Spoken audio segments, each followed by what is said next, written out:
Salut, c'est Fabrice Julien, coach auteur, expert en séduction depuis 2010 et dans cette vidéo, je vais répondre à la question d'une abonnée qui me dit: est-ce que c'est possible que cet homme m'aime, que je sois la bonne pour lui, mais que ça ne soit pas le bon moment pour lui pour s'engager? En fait, c'est une fille qui m'explique qu'elle a rencontré un homme, elle est à fond sur lui. Lui, il lui a dit: non, c'est pas le bon moment pour moi pour m'engager, je sors d'une rupture, je sais plus ce que c'était, soit je sors d'une rupture, soit pour l'instant je cherche pas de couple, tu sais, une réponse assez vague. Et elle me demande, et c'est une question très intelligente, est-ce que ça serait possible qu'il voit en moi potentiellement la femme de sa vie, comme elle voit en lui potentiellement l'homme de sa vie? Est-ce que c'est possible qu'il voit en moi potentiellement la femme de sa vie, mais que ça soit pas le bon moment pour lui pour s'engager? Aïe aïe aïe! Ça, c'est un gros panneau dans lequel tombent beaucoup de femmes. Bonjour à toutes, donc je suis Fabrice Julien, coach auteur, expert en séduction depuis 2010, notamment auteur de le trouver, le rencontrer, le garder. Séduire votre homme idéal en appréciant la quête. Et maintenant, je vais répondre à cette question.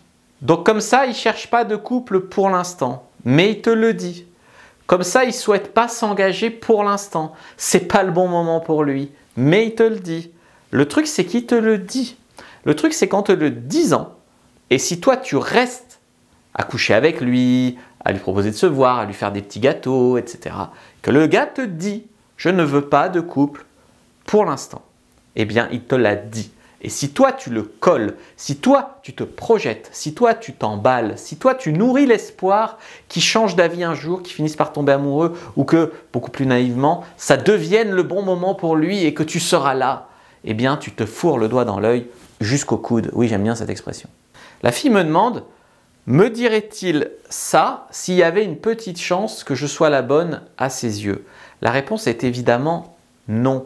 Si il voyait en toi la femme la plus belle de toute sa vie, il voyait en toi la femme la plus compatible avec lui de toute sa vie.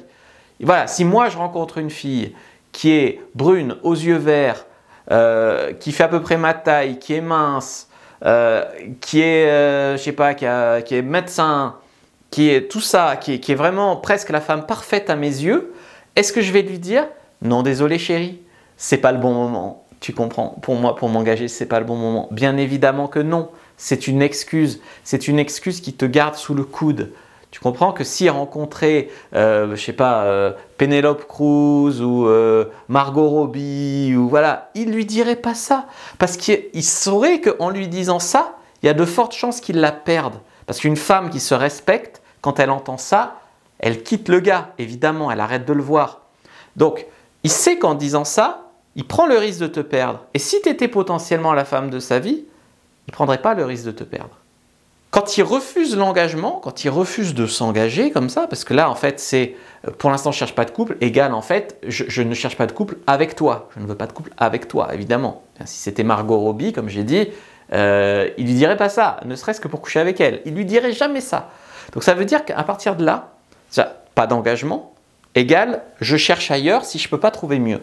Mais je te garde quand même sous le coude parce que quand même, comme je ne suis pas sûr de trouver mieux, ou en tout cas pendant un temps j'ai envie de niquer, les autres filles elles veulent faire 3 rendez-vous avant de niquer, donc toi je te garde sous le coude pour niquer. Voilà, c'est ça en vérité. Eh bien, il ne voit pas ta valeur.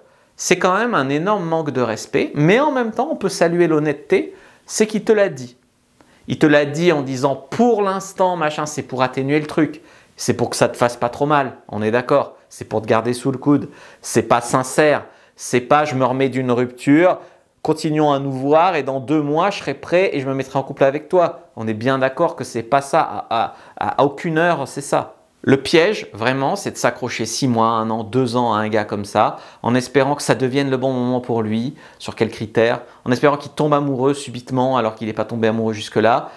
En fait, ce qui va se passer très probablement, c'est qu'à un moment, il va dire: j'ai rencontré quelqu'un, on arrête de se voir. Et là, toi, tu te diras: putain, mais tu m'avais rencontré moi. Et là, tu vas comprendre. Et cette expérience-là, je pense qu'il faut la faire 1 fois ou 2 dans sa vie pour comprendre. Parce que sinon, tu vas dire: c'est qui ce gros con de coach qui me casse mes rêves? Tu vas fermer la vidéo et tu vas aller te prendre le mur quand même. S'il y a des femmes qui ont vécu ça, d'ailleurs, dites-le dans les commentaires. Et voilà, moi, c'est pour aider que je dis ça. Je sais que mon franc-parler fait aussi frémir beaucoup. Et voilà, mais ce que je te dis, c'est vrai à 99,9% des cas. Alors, si tu penses être le 0,01, bah, c'est ta vie, c'est toi qui décides, évidemment. Moi, je te mets quand même en garde. S'il y avait un tout petit espoir que tu puisses être la femme de sa vie, si tu correspondais a priori à tout ce qu'il recherche chez une femme, à aucun moment, il ne t'aurait dit: je ne cherche pas de couple. pour l'instant. Après, ça peut arriver, les gens qui ne se correspondent pas vraiment a priori, qui sont sex friends et puis qui finissent par tomber amoureux. Mais je t'ai dit, c'est 0,01% des cas. À partir du moment où il t'a dit « je ne cherche pas de couple », il t'a fermé la porte. Et malheureusement, moi ce que je ferais si j'étais toi ou si j'étais ton coach, c'est de te dire de faire d'autres rencontres, de t'ouvrir, de chercher d'autres mecs. Parce que tu mérites mieux que ça en fait. Likez, commentez, partagez et surtout prenez votre fiche sur les red flags chez les hommes. Premier lien dans la description de la vidéo, lien en commentaire épinglé. Ne passez pas à côté de votre fiche.